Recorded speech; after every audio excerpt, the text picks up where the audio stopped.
A leishmaniose ela é uma doença transmitida por um mosquito. O nome mais comum desse mosquito é o mosquito palha. Esse mosquito ele tem que estar infectado por um protozoário do gênero Leishmania. E quando ele pica o ser humano estando infectado, ele pode desenvolver duas formas da doença. Uma delas é a tegumentar, que acomete pele e mucosas, e a outra forma é a leishmaniose visceral, que acomete órgãos internos. No estado do Maranhão, no ano de 2017, nós tivemos 1.009 casos da doença na forma tegumentar, que acomete pele e mucosas, então, e 741 casos da forma visceral. Então, o mais comum que nós temos aqui é a forma que acomete só pele e mucosas. Todo o diagnóstico de leishmaniose ele é clínico, que nós chamamos. Então, precisa ser avaliado por um médico, ou em alguns casos, nos nossos interiores, aí a gente tem mais enfermeiros trabalhando na atenção básica, acaba sendo os enfermeiros que fazem esse diagnóstico. A forma cutânea, a forma tegumentar, ela começa com uma feridinha pequena, a picada de um mosquito, como qualquer outro mosquito, vira uma pápulazinha, que a gente chama, que fica uma área endurecida, mais vermelha, e cria uma erosão. O meio da ferida acaba ficando mais profundo. Essa ferida ela é indolor, acaba não traz dor, o que faz com que a maioria das pessoas acabe nem procurando atendimento médico, porque não está doendo, e ela evolui até uma forma ulcerada, que é uma ferida mais grande, com as bordas bem elevadas, são bem características assim, a forma dessa apresentação. Na leishmaniose visceral, as pessoas tendem a procurar o atendimento porque apresenta sintomas de febre, aquela barriga grande que a gente vê em fotos de quando está estudando ou na televisão, aquele barrigão d'água lá, que é o chamado, é uma das formas de apresentação. Por que fica com essa barriga assim grande?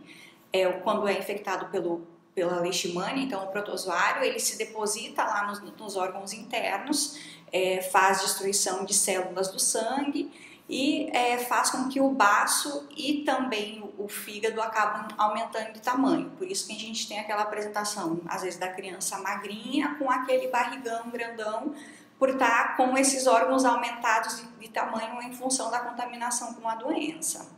Ela tem muito a ver com áreas geográficas e clima. É comum no Maranhão. A gente tem aqui, se a gente olhar reportagens de anos anteriores, nós somos um estado considerado endêmico para a doença, ou seja, aqui nós temos muitos casos.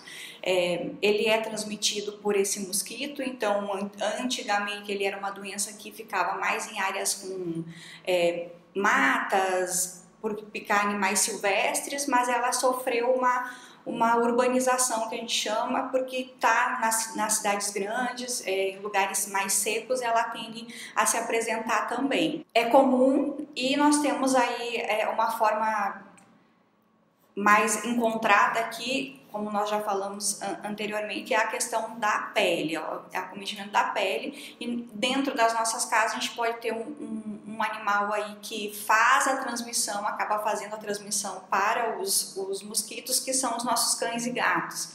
Então, e geralmente o cão e o gato, ele apresenta, além da doença visceral, ele também apresenta a doença cutânea, ele apresenta as duas formas normalmente. Então, olhar seus animais em casa, procurar patas, feridas, aumento das unhas dos animais, isso tudo podem ser indicativos que esse animal esteja contaminado. E o mosquito palha picando, esse nosso animal doméstico, aí ele pode nos picar e causar a doença também para o ser humano. A principal forma de prevenção da doença da leishmaniose é nós nos protegermos do mosquito, já que a gente não tem, às vezes as pessoas tendem a pensar, não, vou acabar com os cachorros, os gatos em casa, mas a gente tem que se preocupar com o mosquito, se prevenir do mosquito. Repelentes, eles têm um hábito muito noturno, esse tipo de mosquito, então durante o dia eles vão estar em locais escuros e à noite, quando anoitece, eles tendem a sair dos seus esconderijos para picarem os seres humanos. Então a principal forma é a gente proteger do mosquito, e aí serve também para esses outros mosquitos que causam dengue, zika, chikungunya, é uma proteção bem geral. A de pele é muito mais fácil, porque nós temos uma lesão ali que fica, às vezes ela começa, a gente acha até que é uma espinha naquele local que teve a picada, e ela vai evoluindo, crescendo essa área, ficando com bordas bem elevadas mesmo, então a da pele fica um pouco mais fácil. Como a pele tem uma apresentação também só mucosa, que em vez de fazer a ferida pela pele, faz uma ferida lá na mucosa, essa às vezes é um pouquinho mais difícil de conseguir visualizar, porque ela vai ter sintomas aí como ou falta de ar, ou um ressecamento das vias aéreas, do nariz, um nariz mais ressecado. Então a forma, às vezes, mucosa acaba precisando de uma avaliação clínica mais detalhada para poder visualizar essa ferida lá. A gente tem que lembrar que ela é uma doença muito importante, principalmente nessa forma mucosa, porque ela traz deformidades para o ser humano, acaba a cartilagem do nariz completamente destruída em função da doença, palato, e em formas muito graves aí pode acometer mucosas de olho, que aí seria um caso bem mais grave, bem mais deixar a doença evoluir. A forma cutânea é fácil da gente visualizar, basta olhar para o seu corpo e conhecer seu corpo, a gente consegue ver. A forma visceral, ela é um pouquinho mais difícil da pessoa mesmo identificar, porque ela começa com um quadro inespecífico, com febre, já está tratando às vezes com algum antibiótico há um tempo e não está tendo melhora, vai tendo piora do estado geral, fica mais adinâmico, então aquela fraqueza, aquele processo mais lento, e aí às vezes acaba procurando o serviço médico mais de uma vez até conseguir encontrar o diagnóstico. Para ambas as formas, a gente pode fazer um testezinho chamado intradermo reação de Montenegro, que é feito uma injeção com uma solução no subcutâneo e ali acaba acontecendo uma reação com o sistema imune da pessoa tentando conter simulando uma infecção, que é o que faz ali a reação quando a gente aplica a injeção. Vai ter um endurecimento nessa área ali, um crescimento dessa pápulazinha, e isso pode indicar, ele tem valores aí que indicam pra gente a pessoa estar contaminada ou não. Para a forma visceral, a forma que acomete os órgãos internos, a gente precisa coletar o sangue, procurar o parasita nesse sangue, e também pode ser feito uma punção da medula lá para a gente poder procurar esse parasita também lá na medula. Então essas seriam as formas de nós identificarmos. Mas a gente sabe que tem áreas aqui do Maranhão que a gente não tem esse acesso a todo esse arcabouço aí de opções. Então um médico poderia ser a pessoa que é mais capacitada para fazer esse diagnóstico, porque ele independe desses exames. Você olha a apresentação clínica do paciente, tanto na questão, na lesão que aparece na pele ou nas mucosas, como a apresentação da doença em si, com a doença visceral. É possível fazer o diagnóstico desse paciente. Um hemograma indicando a plaquetopenia, as alterações nas células sanguíneas já seriam bastante específicos aí para identificar essa doença. Para a forma visceral, a gente tem crianças até abaixo de 1 ano aí podem já ser as vítimas aí dessa doença. Na forma tegumentar, em geral, é a partir dos 10 anos. Se a gente lê na literatura aí, ele não tem uma predileção por nenhum dos sexos ou por faixa etária. Porém, a gente sabe que no Brasil os homens são mais acometidos e na idade da adolescência para a idade adulta. Na forma visceral, a gente tem bastante crianças aí que são acometidas também. O ideal é que todas as pessoas que desconfiem de ter essa doença ou em qualquer uma das suas formas, procurem o primeiro atendimento, a porta de entrada do Sistema Único de Saúde, que é a atenção básica. Então vai procurar o seu posto de saúde, a sua unidade UBS, que a gente chama que é a Unidade Básica de Saúde, para começar o seu atendimento. O tratamento pode ser feito na forma ambulatorial, que a gente chama, que é o paciente indo até esse local, fazendo as injeções com medicamento e voltando para casa, e às vezes ele é preciso ser feito numa internação. Isso tudo vai ser avaliado pelo médico lá da atenção básica, e se for necessário ele vai encaminhar esse paciente para uma unidade secundária, que a gente chama, que seria uma complexidade maior para internar esse paciente e fazer esse tratamento.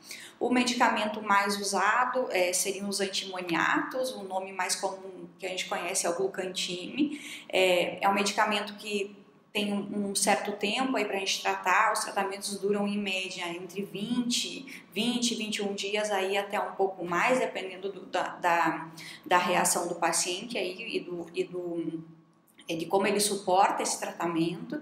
Pode ser feito de uma forma intramuscular, embora cause alguma dor local, e uma forma venosa, aí, com uma administração venosa. É um tratamento longo, é um pouquinho demorado. A gente sabe que esse medicamento não pode ser usado em nefropatas, então pessoas que têm doenças crônicas nos rins, pessoas com problemas cardíacos, acima dos 50 anos e gestantes. Aí a gente iria para uma outra linha de medicamento que seria a nossa segunda linha hoje no Brasil, que seria a anfotericina B. Também é um tratamento feito venoso aí, ou então uma administração por injeção, no caso, né? O tratamento ele é eficaz para curar a doença, em locais, em algumas situações que a gente não consegue ter o diagnóstico 100%, é feita a prova terapêutica, inclusive, que é iniciar o tratamento sem ter certeza desse diagnóstico para ter a melhora das lesões, a melhora do paciente. Então, a gente comprovaria a doença, comprovaria que existe essa doença com o tratamento. Então, ele é eficaz. A gente tem outras opções que não só glucantime e anfotericina B. A gente tem outras opções aí que seriam terceira e quarta linhas nas opções.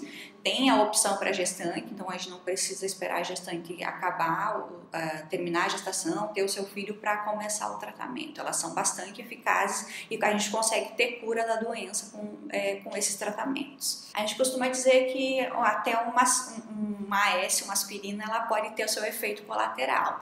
O glucantime, que é o antimoniato, ele tem uma toxicidade bastante grande, principalmente em relação ao coração. Pode causar arritmias, então tem que ser monitorado. Esse paciente, mesmo que ele faça ambulatorialmente o tratamento, ele fica em repouso após ter feito a injeção para avaliar as situações, e toda a reação que é apresentada por esse paciente, ou quando vai se fazer um tratamento, ela tem que ser notificada para o Ministério da Saúde. Assim como a doença, qualquer suspeita que a gente tenha da doença, ela tem a notificação compulsória, que a gente chama. Ela é obrigatória, ela é uma das doenças do nosso país que é obrigatório a gente fazer a notificação para a vigilância sanitária, e aí geralmente entra com esses outros processos, investigar os animais, investigar outros vizinhos aí, porque o mosquito palha, ele está naquela região e está infectado para causar essa doença.